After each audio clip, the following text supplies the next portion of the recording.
आम्ही कोर्टात जातो, निवडणूक आयोगाकडे जातो, एवढे बिनविरोध निवडून कसे आले असे प्रश्न विरोधक विचारतात। अरे तुमच्याकडे लढवायला उमेदवार नाही त्याचा आमचा काय दोष आहे? जिनके लंगोटिया फटी हुई है वो हमारी पगड़ी उछालने में लगे हैं असं आता बोलायला लागे। अरे तुमचं स्वतःचं बघा, आत्मचिंतन करा, आत्मपरीक्षण करा आणि मग आमच्यावर टीका करा। बराबर बराबर बराबर बराबर हे बी फॉर्म दिले आणि ते गेले त्या वार्डामध्ये उभे राहिले। बघितलं तर इथं सगळे पॅनल मजबूत आहे, निवडून येणार पॅनल, आपलं डिपॉझिट जप्त होणार, कशाला उभा राहील तो? बरं त्याच्या मागं उभा राहणारा पक्षही नाही, मागं उभा राहणारा नेताही नाही। त्यामुळे हे सगळे जे काही बिनविरोध झाले आणि सिंगल एक माणूस राहिला तो बिनविरोधच होणार। लोकशाहीमध्ये ही प्रक्रिया आहे आणि म्हणून जेव्हा त्यांचे बिनविरोध झाले तेव्हा त्यांना आवडतंय, जेव्हा त्यांना आपले बिनविरोध झाले तेव्हा त्यांचं पोट दुखतंय। जेव्हा ते जिंकतात तेव्हा निवडणूक आयोग चांगला असतो, ईव्हीएम चांगला असतं, मतदार यादी चांगली असते, परंतु हारतात तेव्हा हे सगळं विरुद्ध लगेच उलट बोलतात।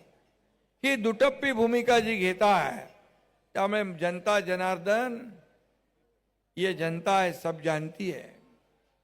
आणि मग हरण्याचं जे काही पराभवाचं ग्राउंड तयार करण्याचं काम ते करतात आणि त्यामुळेच अशा याच्यातून आरोप देखील आपल्यावर होतात।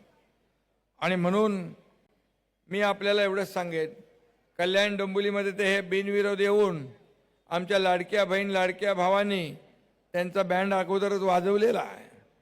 आता डब्बा गोल निवडणुकीमध्ये 15 तारखेला एवढे सगळे जर बघितले कार्यकर्ते तर मला वाटतं विरोधकांचं डिपॉझिट जप्त झाल्याशिवाय काय राहणार नाही।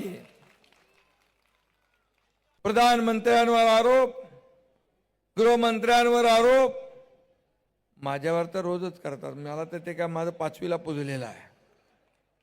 उठता बसता झोपता एकनाथ शिंदे, गावाला गेलो एकनाथ शिंदे, दिल्लीला गेलो एकनाथ शिंदे, कुठं गेलो तरी टीकेशिवाय दुसरं काय नाही, टोमण्यांशिवाय काय नाही। मी परवा म्हणालो हा वचननामा कसला आहे? हा टोमणेनामा आहे, हा घोटाळेनामा आहे।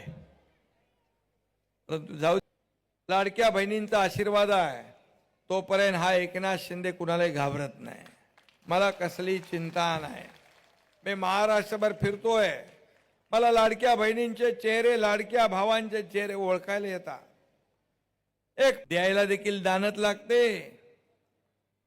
आणि थोडके नाही तर 45,000 कोटी रुपये वर्षाला लाडक्या बहिणींच्या खात्यात जमा होतात। हे इतिहासातली मोठी गोष्ट आहे।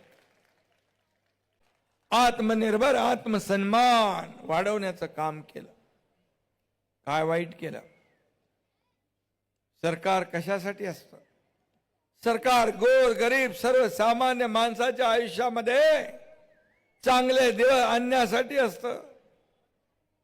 आमचा जन्म सोन्याचा चमचा घेऊन आलेला नाही, जन्माला आलेलो नाही आम्ही, परंतु तमाम या महाराष्ट्रातल्या गोर गरीब जनतेच्या आयुष्यामध्ये सोन्याचे दिवस आणण्यासाठी आमचा जन्म झालेला आहे आणि म्हणूनच हे सगळं होतं आहे। कल्याण म्हणून महाराष्ट्राचं देखील योगदान त्याच्यात मोठं असलं पाहिजे, यासाठी महाराष्ट्र पुढे विकासात वाटचाल करतोय। आणि म्हणून लोकसभा आपण जिंकली, विधानसभा जिंकली, विधानसभेत तर माझ्या लाडक्या बहिणींनी चमत्कार दाखवला। झालेल्या नगर परिषदेमध्ये देखील आपण हॅट्रिक केली आणि आता या महापालिकेच्या निवडणुकीमध्ये आपल्याला सगळ्यांना चौकार मारायचा आहे आणि महायुतीला विजयी करायचा।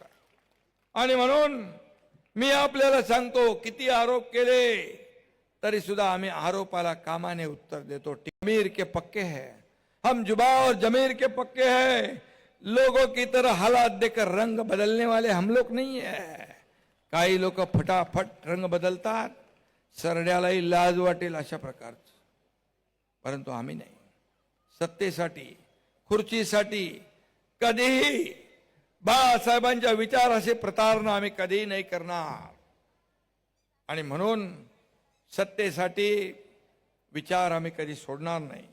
आणि म्हणून काही लोक ब्रँड ब्रँड ब्रँड म्हणतात. मी सांगतो, जेव्हा सगळ्यांनी बँड वाजवला तेव्हा ब्रँड यांना आठवला.